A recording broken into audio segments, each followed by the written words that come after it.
Hi, I'm Courtney Picou. Thank you for joining us. This is the Reconnection Blueprints Show Summit, where we talk about letting go of limitations, hearing God's voice, and embracing empowered living. I'm so honored and privileged that you are joining us. Just talk a little bit about yourself and we can dig right into it. I really want to honor your time Okay. for setting aside for our audience. And the floor is yours, sir. Okay, fantastic. Well, sure. I'll tell you, my introduction to healing was pretty dramatic. It happened when I was 7 years old. I was really sick with the measles, and my parents had made a bed for me upstairs on the couch so that I could be near their room. And I was really ill. But I remember listening to them, overhearing them talking, and I knew what the plan was. The plan was I was going into the hospital. They were checking me into the hospital the next day, and I was going into something called an oxygen tent. And I didn't really know what an oxygen tent was. The tent part of it sounded interesting to my 7-year-old brain, right? But I felt like I was too sick to really even think about anything like that. So what happened was this particular night, my parents came into the room. Everyone else had gone to bed. And I'm lying there on the couch just feeling really ill. And my mother said to my father, she said, "Honey, will you kneel down and say a prayer with me so that our boy will be able to get well?" And so they did. Now, knowing my dad, this was probably the first time in my life that I had ever heard him actually pray out loud. So they're kneeling down by the side of the couch. My dad is offering this prayer for me. And in the middle of this prayer, I have this change that starts at the top of my head and it goes whoosh through my body that fast. And I was instantly made completely well. Now, Courtney, to go from being really, really sick one moment to being completely, totally, vibrantly healthy in the next moment is so bizarre and so impossible, right? That you don't ever forget it. I mean, and that I'll tell you that that event is burned into my mind. I'll never forget it, as long as I live. And so, so that taught me something very powerful. That taught me that there is a higher power that we can draw upon. And so I know that that's part of what you wanted to talk about on this call, right? So that stayed with me. And so then as time went on, I kind of got sidetracked. I got involved in computer programming and became a programmer and got very involved in business. And I was about 6 months away from going into the MBA program to get my master's in business administration at Brigham Young University. But I had this experience where when I was 13 years old, I was diagnosed with kidney disease, and these holistic doctors had healed me. There was nothing that could be done for me. It was about 50% fatal, and nothing could be done medically. But these holistic doctors had actually done some things that my body needed to have done, and I got well in really in very rapid time frame. And my parents took me back to the hospital. They ran all the tests. And they said, "Well, it's a spontaneous remission. It's remarkable. Whatever we did must have helped." And they hadn't done anything. These holistic doctors had actually helped me. So I decided that I wanted to be that kind of a doctor. I wanted to be a doctor when I grew up, and I wanted to be that kind of a doctor who works with people naturally, right? So so now I've kind of now I'm about it's about 1983, and so I'm about 26 or so years old, and my my parents invited us up to Montana, where I'm from, to have Christmas with them. So we went up there, and we're sitting around with my mom and dad talking. And my dad says, "Are you sure that you don't want to go into the healing arts? You were going to go to chiropractic school. Seems like a great career. You've always wanted to do this." And I said, "No, I'm going this other direction." And he said, "Well, why don't you think about it one more time?" So I said, "Well, okay." And you know how when you're young and you think you have your life figured out and your direction figured out, that's where I thought I was. And now all of a sudden, my dad throws me this curveball, and now I'm back thinking about going into the healing arts again. And so having learned at that young age that there's a higher power that you can draw upon for answers, I got on my knees that night and I prayed and I said, well, Father, if you have anything to say about this, help me to know. I'll go either way. Because I found myself kind of back at the middle of the fence, not knowing which way to go now. Mm-hmm. So I went to sleep. And that night I had this experience where I was awakened 3 different times. And each time that I was awakened, I would find my mind full of these thoughts about how great it is to be able to help people naturally and heal people in these natural ways, and be of service to people. And I'd feel all those feelings, and then I would think, well, yeah, but computers and so on, and then I'd fall back asleep again. And that happened 3 times that night. So the next night I'm on my knees again, asking for guidance, right? And so the next night I really got walloped, because on that next night I had the same experience 3 different times, but each time those feelings were geometrically, exponentially more powerful, if you can imagine. So that on the third time that I was awakened on that second night, I can't describe it, but the thoughts of healing, being of service, and helping all of mankind, the whole world, was just absolutely overwhelming. And right then, Courtney, I heard a voice, and it spoke to me as clearly as I'm speaking to you right now, and it said, "This is a sacred calling." And I thought, okay, I get it. I have my answer. Thank you. And so I never really, I didn't really understand at the time what that really meant. Okay. Mm-hmm. So I went to chiropractic school and really enjoyed it. And when I got into practice, I thought, okay, God's gotten me into this, so maybe he'll help me. So with each person that I saw, I would just take a moment and I would ask for help. You know, Father, please help me to help this person. And there were times, and this was a totally private, totally personal habit. Nobody ever knew that I was asking for help or Right. praying for them, but I was just trying to make a connection with that higher power, knowing that we can draw upon that higher power for help, right? It made perfect sense to me. And you know, usually when we're asking for help like that, it usually doesn't come as a, you know, as anything loud. It's usually so subtle that we often miss it. Mm-hmm. The answers will come as maybe a thought or just an impression or an idea that we might think is our own idea, but really it's coming from up above. Sometimes though, not very often, but sometimes the answer can be dramatic. There were times during all those years, I practiced for 17 years in a brick and mortar practice, in a private As a practice. chiropractor? Yes, exactly. A holistic chiropractor. And then for about 2.5 years, I practiced in a remote practice where I'm working with people, you know, in different parts of the world, just over the phone or Skype or whatever.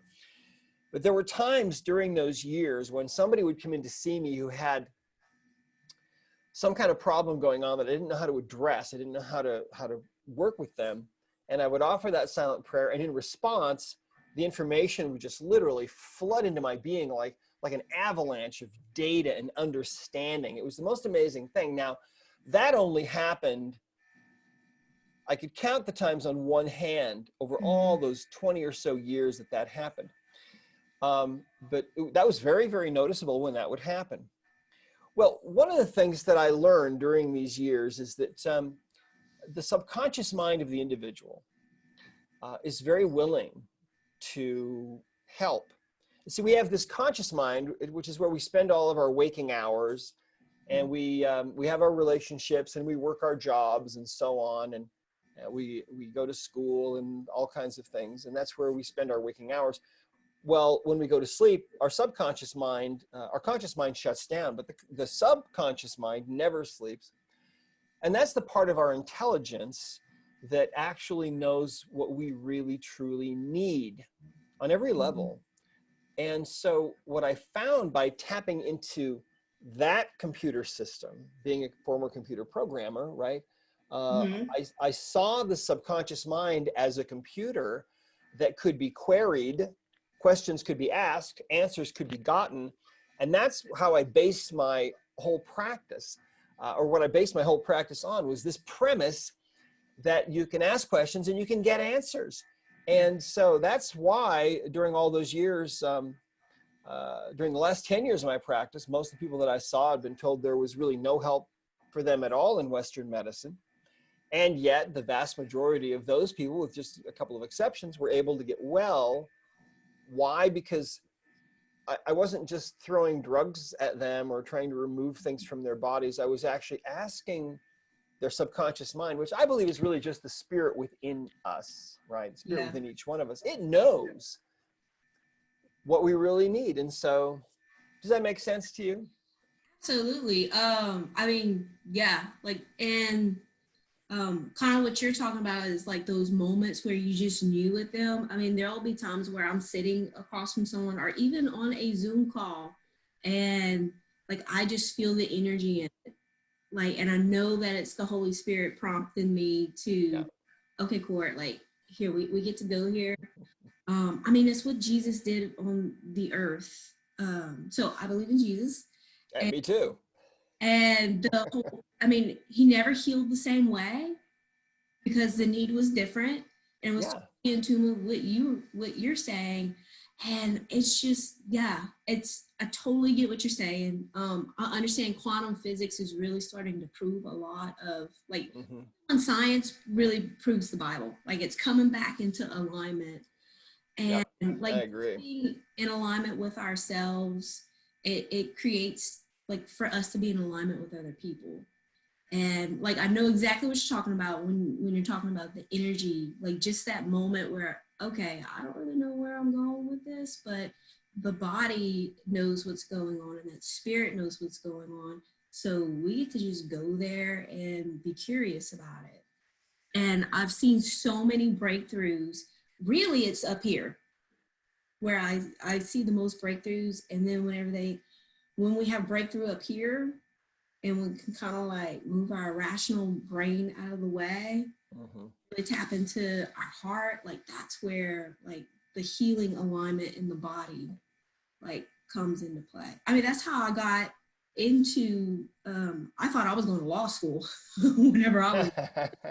And then that night, like, just like you said, it was like that, like, Court, that's not the kind of freedom and that's not the kind of justice that I want you to do. Just trust. And so I never went to law school. And it was a process in which I've come around to here. I used to be 300 pounds. I used to be very overweight. And honestly, I just got sick and tired of being sick and tired. Like I got tired of being broken all the time. And so I started to investigate. And basically, like, that's my journey. Like, I know the pain in the process. And, like, I wanted freedom so bad for myself. And I wanted for other people, you know, to experience the same freedom that I have. Like, that's what the show is about. That's, like, pulling in like, experts like you who've, like, really done a lot of the work. I mean, when you said 1983, I was like, ooh, I was just a year old. I really got into this. But it's like the legacy that you are creating and leaving. And I just really, like, I really am in tune and aligned in what you're saying. So, oh, that's great. Well, good for you. Good for you for listening. You know, because I think that most people aren't really, unfortunately, most people aren't really listening. And then I think that most people get to the end of their life and they step through that door and they go to the other side, and then they're shown what they could have created or how much they could have done or how much they could have served humanity. And then I think that it's probably a disappointing experience maybe for a lot of people, although, you know, when people die and they go to the other side, one of the things that they come back and that they relate is that there's no judgment. It's just total acceptance, which I think is the byproduct of unconditional love. And I think that that's the kind of love that God has for us. It's unconditional love. He loves us with this perfect love that we have a hard time understanding, right? Right. But that's a beautiful thing about our life. You know, this life is all about learning and experiencing and healing. And so God in this day and age is giving us these amazing tools and opening our minds and opening our hearts so that we can start really getting to some higher levels, because the earth has been stuck in some pretty low levels of energy for a long time, right? Mm-hmm. So it's time to change that. So I anyway. believe we are on the verge of, I believe that the movement has already begun. Like, I feel the shift. I feel it. And it's interesting how you talked about the levels.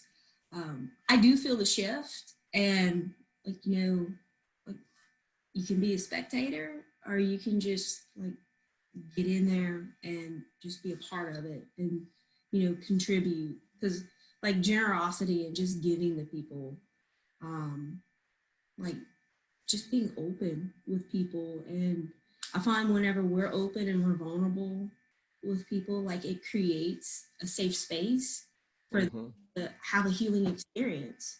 And I mean, I know you've written a whole book about, like, just, like, tapping into the trapped emotions and how, our experience really is what kind of holds us back from our true being. Like, I'm thinking about the scripture in which Jesus says, "Be perfect as I am perfect." And that's the scripture that it used to mess with me growing up. I didn't really understand. I'm not a perfectionist, and I was like, man, okay, nobody can be perfect like you. But there was a moment where I had the aha moment of, okay, he's actually talking about his being. Like, whenever we can let go of the experience, the trapped emotions, and, like, all the trauma, like, when we can really, like, see our true being, that's when we're perfect. When we show up and who we're called on this earth to be, separate of that experience, by healing it and kind of letting it go. Like, I feel like that's what he means by being perfect. He's the only one that showed up in his perfect being. And that's part of our sanctification process of, it's not about being perfect, like, you can't make a mistake. It's about, okay, whenever I show up in my perfect, vulnerable being, like, that is where impact occurs. That's where people get healing. That's where people get free of trapped emotions and open for the work, to do the good work. Like, is that kind of how you experience I mean, obviously you have a lot more than I do in it. Well, the interesting thing about that word, and I was a perfectionist for many years. I'm a recovering perfectionist now, right? Kind of like you. It's a terrible thing to be a perfectionist, and I think that particular scripture where Jesus says, "Be ye therefore perfect, even as I, or as your Father in heaven is perfect," I think that messes with a lot of people, because how can we possibly be perfect like him? Well, we can't really, because we make mistakes, and that's why we have a savior, right, to help us to get over our mistakes and continue to move higher and ascend. But the interesting thing about it is, if you look at the Greek translation of that word perfect, the word in Greek is teleos, which doesn't mean perfect really, like we think of perfect. Instead, the meaning of it is wholeness. It's to be whole. And so what does it mean to be whole? Well, if you are, the way I look at it is this, okay, when people come back to us and they tell us that when they remove their emotional baggage, they feel lighter. When they remove that emotional baggage around their heart, they can feel love from other people, for other people. They can feel God's love for them, sometimes for the first time in their life. We're moving in that direction of becoming whole again. And I think to become whole doesn't mean to not ever make a mistake, right? Because that's the perfectionist thing. To be whole really means that that we have our life more in a state of balance, and where we're growing in our ability to love other people unconditionally. See, there's a YouTube video that I saw that I thought was so interesting, and I wish I could remember the name of this fellow who's he was an emergency room doctor. And it was an interview of him. If I can find this, I'll send it to you and you can put it on your site. But he said that he said that of all the people who come in who have flatlined from cardiac arrest or whatever, that they really don't save. They're not able to resuscitate more than about, I think he said 18%. But he said that one day he had this experience that kind of changed his life. They had 3 people that came in who were flatlined, who had died for one reason or another. One of them was an older man. The other one was a middle-aged woman. And then the other one was a younger man, I believe. And the interesting thing was all 3 of them, when they were resuscitated and they were brought back from the dead, essentially, they all said the same thing. They said, "Why did you bring me back?" Mm-hmm. And they all said next, "That was the first time in my whole life where I felt totally accepted." Think about that. Mm. Total acceptance. And total acceptance is really the fruit of unconditional love. And so these people died, they went to the other side, and they're in this place of unconditional love. And so what's the result of that? They feel totally accepted for whatever they were and however they lived and so on. I think that's a fascinating thing, right? And so I think that what we're here to learn how to do is we're here to learn how to love all of our fellow beings unconditionally. You know, whether they're black or white or green or yellow, or whether they're gay or straight or lesbian, or it doesn't matter, right? Whether they're young or they're old. Our job is not to judge anybody for anything. Our job is really just to love unconditionally. And that's what Jesus was teaching, I think, right? I know you've done holistic chiropractic for what, 18, 20 years before you? Well, yeah, I had my own practice for 17 years. And then I left practice to write the Emotion Code book. And then when it came out, actually, when I was writing the book, I got to this point where I needed to either tell people that about how this is done at a distance, or I needed to not tell anyone about that. And I prayed about it, and the answer was clear: yes, this needs to go in here for sure. So I wrote about that, and then I thought, okay, well, people, when I tell them about this, how this can be done at a distance, they're probably going to want to experience it, and they might want my help. So that led to the creation, kind of inadvertently, of the creation of a new practice for me, where for 2.5 years I worked with people around the world. And of course, we now have almost 6,000 practitioners in about 80 countries that are doing that exact same thing, working with other people, because energy doesn't know any barriers of distance. See, mm-hmm. And to us in this Newtonian 3-dimensional sort of world, that doesn't make sense. But if you think about the Bible, think about the centurion that came to Christ, and he said, "I'm not worthy that you should come to my house, but if you just say the word, my servant will be healed." And Jesus said, "Okay, it's done." Well, how did that happen? Well, you're right. Quantum physics now is actually showing us how all of this actually is possible and how it can all be done, right? Where before it was a huge leap of faith, and now it's more like, well, there are absolute theories and understandings of how this actually works, right? Mm-hmm. But yeah, it's a fascinating thing. We're living in an amazing time in this world when there's so much light that's coming into the world, and the darkness is kind of having a fit about all this new light that's coming in. And of course, things always have to stay in that yin yang sort of balance, right? You know, as the light increases in the world, well, the darkness will increase as well, because they have to stay in a state of balance.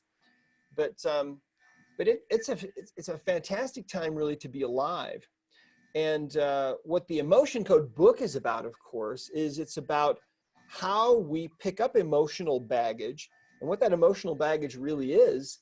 And if you think of the body as being just an energy field, then you think of emotions and you think about, well, what's really going on in the body when you're feeling an emotion of anger or resentment or grief or sadness? What's happening? Well, on a quantum level, you're feeling a particular vibration, because everything is just vibration, right, and frequency. Mm-hmm. So sometimes those emotions are so powerful that they get stuck in the body, and a trapped emotion is a little ball of energy from about the size of a baseball to maybe the size of a softball, and these can get stuck in the body, and then they are they are the common denominator, we believe, for every disease process that people experience.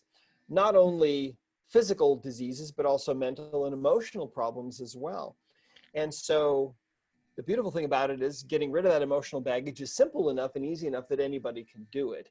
And when we do that, we become lighter, we become more, unconditional love becomes easier for us. Yeah. It's really, in a nutshell, what it's about. And that's an interesting thing. I know that you've worked with like a lot of people outside of the United States. And do you feel like there is an awakening, especially within the United States, to our feelings, to it? Because I mean, like you can't clear stuff that you're not aware of or don't want to go to and go there. Do you feel like there has been an awakening and a shift? Well, I think that the shift is happening. It's really a global shift. Okay. There's some countries, in my experience, traveling around the world and teaching, there's some countries that are further ahead of us, and some countries are further behind us. But it's happening all over. Think about it. I mean, if you just think about how less open people were to energy medicine, for example, 10 years ago or 20 years ago, let alone 30 years ago, there's this enormous shift that's happening where people are becoming very open to all kinds of things that they weren't open to not that long ago. And so that's part of this. You know, the earth is transforming. You and I both believe that that the Son of God is going to return. Yeah. He was exactly who he said he was, and he's going to come back. And what's happening, I believe now, is that the world is being prepared for that. And the world is being prepared. And what's happening is that people are waking up. Their hearts and their minds are opening in many ways. And they're starting to realize that a lot of the things that they have been believing aren't necessarily true, and that that there are better, higher paths that we can walk on, and we can ascend as individuals. We can live in higher levels of vibration, if you will. And love is the highest vibration of all. See, so so that's what it's about. I think that Christ will return, I think, when we're ready, and we have to facilitate that. Yeah, we have to get ready. I don't think we could handle it if he came back today. We've got to get to a point where we're living on a higher level, and we are we're living much more in line with what our true capabilities are. This world, the way I look at it, is this world is just this fantastic testing ground where we have everything that we need. We come into this world, and our memories of our life before with God are totally, blocked to us. And so here we are, and it's like this is all we've ever known and all we know, and our understandings are made up of the understandings that we've learned from everybody else, right? And so what do we learn? Well, we learn a lot of things that are wrong. We learn all about the things that we can't do and the things that we're not capable of, right? And we learn that that how we settle differences in this world is war, right? War and violence, right? And so so there's always the yin and the yang. There's the light. There's the voices from the light. There's the voices from the dark, and we're enticed by both sides all the time, and we get to choose, and eventually we leave this world with the sum total of the choices that we've made. What have we chosen?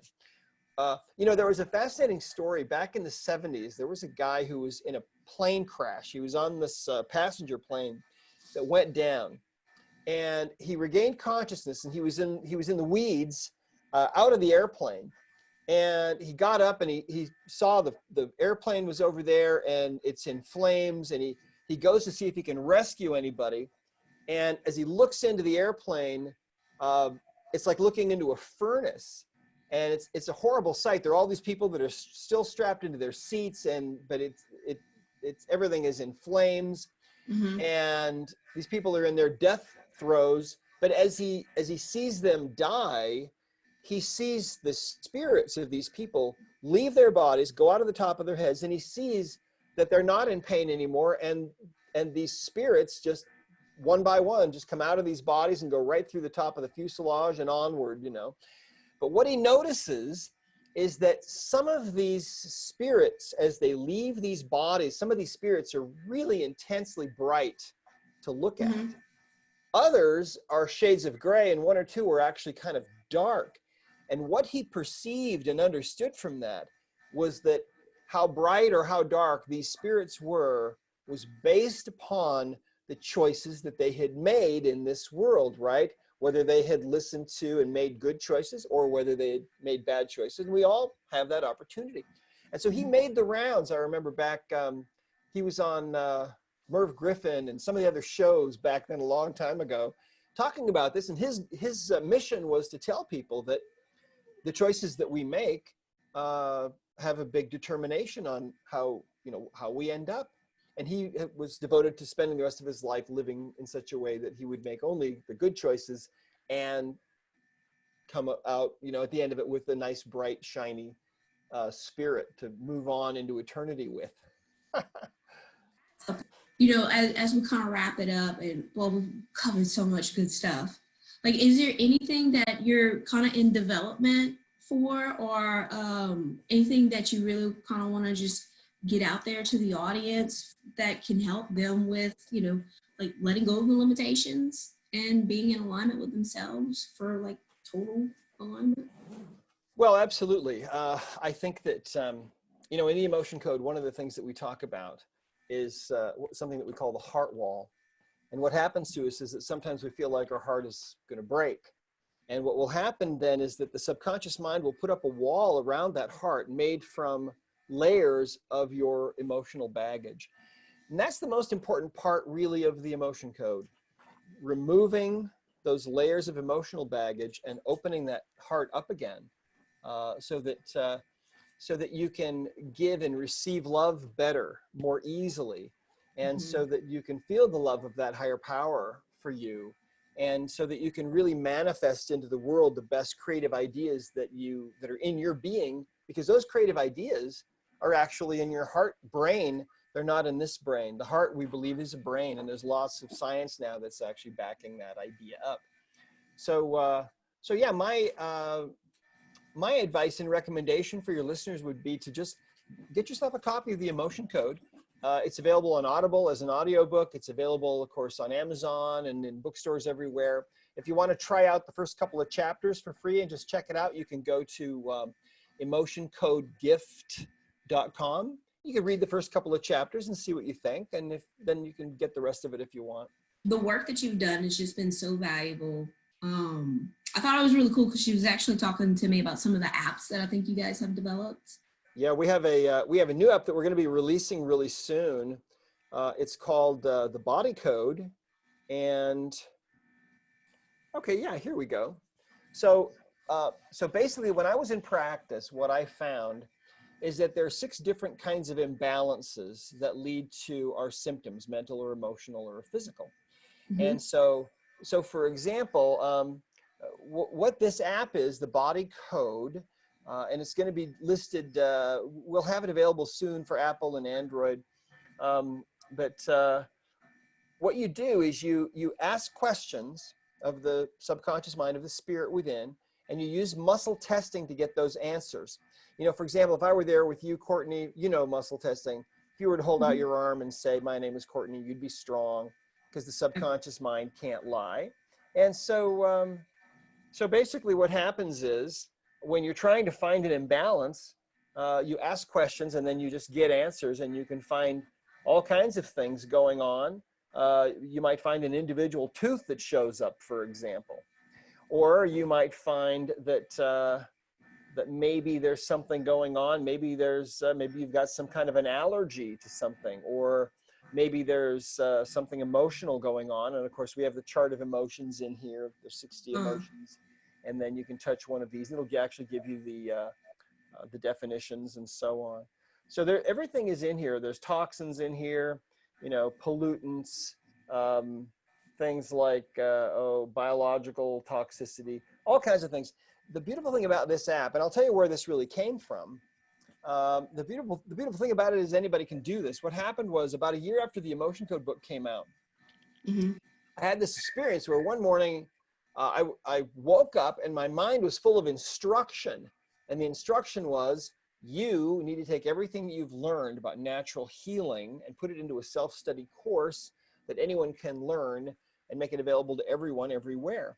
And so that's actually what this is. And it enables anybody to tap into the subconscious and ask questions and actually get answers about what's happening in the body. And of course, we've got the spirit body and, you know, the chakras and connections. We have pregnancy-related imbalances, or in other words, morning sickness. That was actually an answer to prayer. My wife and I have a daughter who's 20. She'll be 21 soon, and she had this experience. Well, my wife had this experience where when my wife was pregnant with her, she was really sick with morning sickness, and she was asking me to help her. And so I prayed, and I had this experience where the Holy Spirit said to me, well, you'd be pretty sick too if you had this new life growing inside of you, especially if your brain wasn't connected with it. And so that was it. That was the answer. So what we have found now is that if you reconnect the mother and the fetus, the morning sickness, which sometimes is just a horrible thing and can go on sometimes for entire pregnancies, it just knocks it right out. In fact, we have people now in different parts of the world specializing in just fixing that problem. And that came from up above. See that answer? So there's all kinds of stuff in here. You know, the emotions. We find things in here like entities and curses, and I mean, you name it, it's all in here. But it's just the culmination of everything that I've learned over all these 30 years about how to help the body get well. That is a powerful tool. Like, I'm already thinking, I was like, oh man, I'm like, do I want to use that more for myself? Yeah. Yeah, it's going to be a subscription model so that you can try it out for the first 7 days for free. And after that, it's like $1 a day if you want to keep it. Okay, so it's going to be subscription. All right, that's awesome. Okay, man, thank you so much for just taking time out of your day to speak and be a part of this this series and this show. Like, I really am honored and privileged, and I really do appreciate everything that you've contributed today. So welcome, Courtney. Thanks for having me on. All right, thank you. Have such a great rest of your day, sir. You too. Take care. All right, bye-bye. Bye-bye now. Well, thank you for joining us. Until next time, it's just been such an honor and a privilege to share my heart with you and all of the experts' hearts with you. So until next time, thank you for joining Reconnection Blueprints. We appreciate you. Have a blessed day.